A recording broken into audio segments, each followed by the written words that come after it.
Hello and welcome back to the Villa podcast. I'm here as always with my good friend Dan Wiseman. Dan, again, the transfer train, it's not stopping here at the Villa. There's been plenty of names linked with Villa at the moment. But before we get into that, Dan, first of all, mate, how are you doing? I'm good, mate. I'm currently living back down in Birmingham at the moment, in my family home, and I feel like I've seen more of you than I have my own family over the last week. The rumours are just non-stop. We get off one podcast and we think, oh right, okay, that's it, done for today, and then I'll get a message off you like, bro, there's more. I love it, mate. It's absolutely brilliant. I love all this speculation, the woods, coulds, maybes. It's brilliant, mate. It's what I live for. It is, and we've got some exciting things coming over the course of the month, hopefully. But less about that now. First of all, we'll just have a quick message from our sponsors. Dan, have you ever wanted an app that collates all the scores and news from your favourite teams in the whole of Europe, Dan? Have you ever wanted that? Is a constant need of mine, mate, because there's always news. That's the thing, is that we love this game. We love the industry of football because it's ever changing, mate, and you need a place to keep up with it all. And we have that place exactly for you sure guys. It's OneFootball. Guys, this app is genuinely, it's life-changing. It's great because I actually I use it. So it's great because it's where I pull the stats from for the podcast. So it's like there's all that new stuff as well, but you can track all of the players' stats from like across Europe for all the different leagues, for continental football as well. It's a dream. It's a dream. And the best part, mate, is it's free. It's free, and guys, it would help support the channel massively if you check that OneFootball using the link in the description down below. We promise you guys won't be disappointed. There we go. If you guys haven't checked out OneFootball yet, we'd really appreciate it if you check out the link in the top of the description. Dan, now let's get into the meat of this podcast. Luka Dean. We've talked fullbacks. We've talked briefly about Hickey in the Tagliafico video. And Luka Dean is another amazing fullback, Dan, that I've been a fan of for the longest time. He's been phenomenal since he's came to the Premier League. His output in terms of assists, expected assists, goal contributions are just absolutely fantastic. And listen, we're not going to sit here and bore you too much with the stats with Dean, because I think you guys will all know pretty much everything you need to know about Luka Dean up to this point. But, with that being said, Dan, Villa Twitter seems to be really split on this one. Now, I'm a bit confused by this because a player of that caliber, he's played at Roma, at Paris Saint-Germain. He's got European pedigree. He's got an absolute wand of a left foot, Dan. It just makes complete sense.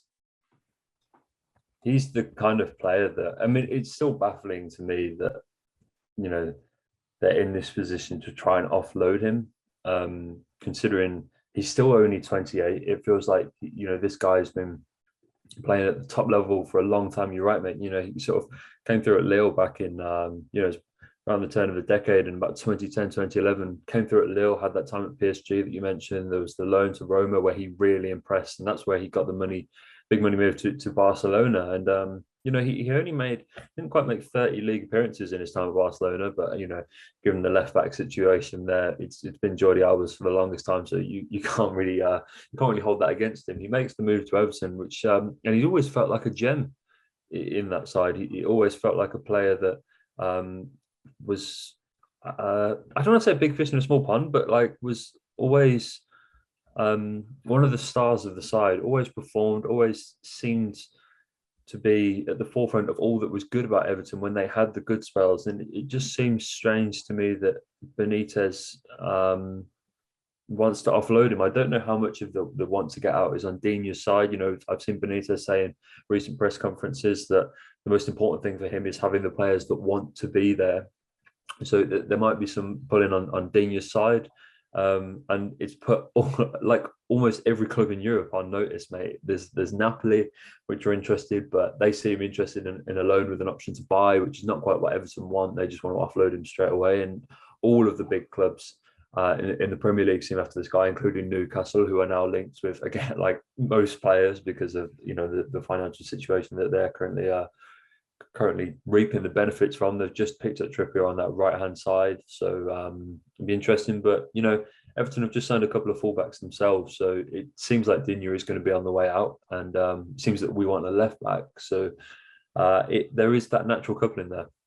We're competing with Chelsea again, as we perhaps are with Tagliafico, if there is that sort of rumoured interest. I know seen on Twitter, Luis Miguel Echegaray, I think that's how you pronounce his name, big Aston Villa fan, works at CBS.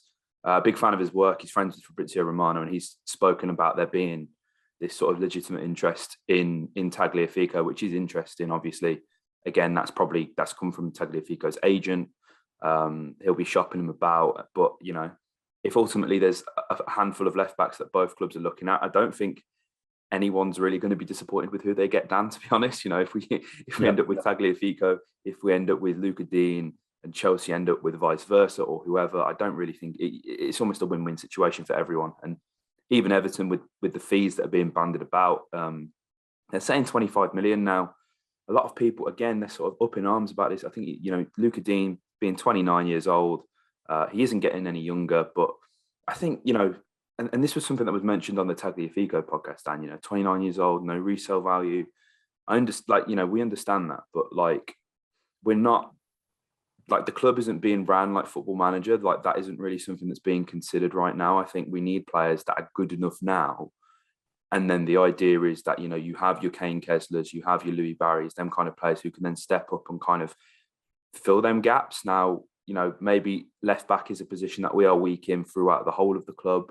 I don't think it'd be unfair to say, I think of all of the young players in the defensive position, Dan, Kane Kessler is the standout one who you think is more than likely going to make an impression on the first team, which is obviously down the right-hand side. So, you're going to need to look to strengthen that left-hand side. And again, it's just a no-brainer, Dan. Surely Luka Dean, he's absolutely fantastic. He's winning 2.7 aerials per 90, which is really impressive considering he's 5'6", making 2.8 clearances on average per 90, 13.2 pressures per 90. His XA, he's within the top 10 percentile of fullbacks, which is just great. Creating 2.4 shot creating actions per 90. Again, that's what you want from your fullback. He is the epitome of the modern fullback. And I don't really think 25 million, I'm going to sound crazy here, 25 million for Luka Dean, it seems like a fair deal, Dan.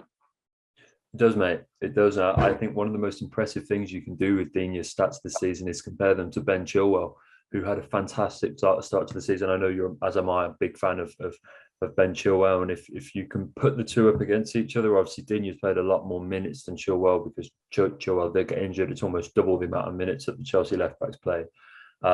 He beats Chilwell in total tackles by 2.54 per 90 to 1.33.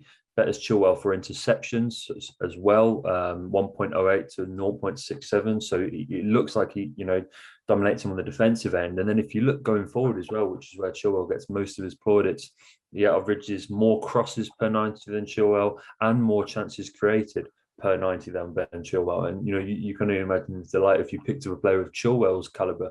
This is a guy that, Digne is currently outperforming him in some really key metrics. You spoke about how important they are for modern day fullbacks to stand out in those areas. And Digne is doing that up against, one of the better wing backs in the league this season. It's a shame that Chilwell got injured because he was really picking up a nous for goal as well. So yeah, I mean, even in this poor Everton side, despite everything that's going on, those numbers are really, really impressive, mate. And I don't think we're in a position, as you said, with the current left back squad at the club, to turn our noses up at a player with that kind of output. Nah, absolutely. And if you look at FB Ref, they always list sort of 10 players with similar sort of metrics. Funnily enough, Dan, Matt Targett is on there now. I think it's fair to say we've warmed to Matt Targett on the Villa filler, Dan, me especially, but it is a position that does need levelling up. And I think, you can look at stats all you want, but which is something that we're all we love doing here at the Villa filler, Dan. We love to compare players and stuff, but the eye test tells you Luka Dean is light years ahead of Matt Targett. He's got that nous, he's got that experience, he's got that bit of quality, which Matt Targett can still very well develop into a fullback of that caliber. But I think he isn't going to do that without competition of this level. I think we spoke previously, Dan. Fullback at the moment at Villa, it almost feels like there's an air of complacency because there is no genuine competition or threat for getting into the team, which I think is probably why we're seeing the best of Marv when he was fit, Morgan Sanson, Dougie, John McGinn, because there's plenty of competition for that. One or two spaces that are available and up for grabs in the midfield. You don't have that kind of competition elsewhere. Yeah, it's always healthy, mate. It's always healthy. I think, you want to create.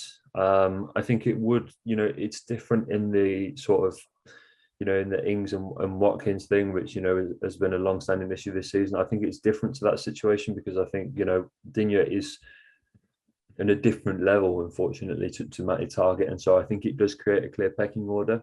It creates problems for Matt Target because what kind of role is he willing to accept? Is he going to stick around and play second fiddle quite willingly, or how much does he want that first team football? So it's it works two ways because even if we don't sign a left back, Matty Target's going to be seeing these rumours and he's going to be seeing the sheer amount of left backs that we're linked with, and you'd be naive to think that that's not going to have an effect on him. It's clear that he's going to be looking over his shoulder. It'd be interesting to see what his response is like in the next few games. But yeah, it looks like a position that we're clearly looking to level up. And I think the thing is with Digne as well is that, he isn't, he's not a player that Benitez, as I said, for whatever reason, is a fan of. It's clear that, again, he's in a position where, Everton are signing a lot of wing backs. They picked up Nathan Patterson, who's a player that we've discussed on this podcast quite recently. So you have similar, situations going on at either club, and I think it doesn't really. Chelsea is a move that's linked. That's a club that's been linked with Digne a lot, and it's not one that I truly understand because Joel is going to come back from injury. They do have Marcos Alonso as well, who always performs very well on that left hand side whenever he comes in, and it doesn't really make sense to me to have three players of that caliber in the same position that are all basically interchangeable, because when they're all fully fit, that creates a massive headache. And obviously there is a huge amount of appeal in signing for Chelsea at the moment. They're a fantastic team, but you're not going to want to go from one club where you're unable to get into the side and then go to a club like Chelsea where, you might play in the short term, but as soon as Ben Chilwell comes back from injury, he's going to expect to come straight back into that team because of how he was performing to start the season. You've then got Marcos Alonso as well, who can easily stake a claim to play in that team at the best of times. So it's a move that, I understand it because Chelsea do need help in that position at the moment because of that injury. But if you look at the bigger picture, I don't know how confident I'd be signing for a club like Chelsea, knowing that I'd get the game time that I wanted. Yeah, that is the thing, man. That short term, it makes complete sense for them, but long term, it's a case of they've got so many fantastic players there. So, realistically, is Dean going to want to compete with 2 or 3 top class fullbacks at Chelsea, or just have it out with Matty Target at Villa? I think ultimately, it's a no brainer, really. If you want game time, you're going to want to go to the club that can offer you the best options long term. I think as attractive as Chelsea may be, but Dan, overall, Luka Dean to Villa, it's an exciting one. It's one that we can all get behind, and it's something that we want to hear from you guys in the comments. Make sure you let us know what you think about this signing. Does it excite you? And who else would you potentially prefer at left back? Obviously, we've had the Tagliafico and brief Hickey discussions. Let us know out of the 3 who you'd like to see at the club. And also, if you haven't checked it out, make sure you download OneFootball. First link in the description. So yeah, like, comment, subscribe, and up the Villa.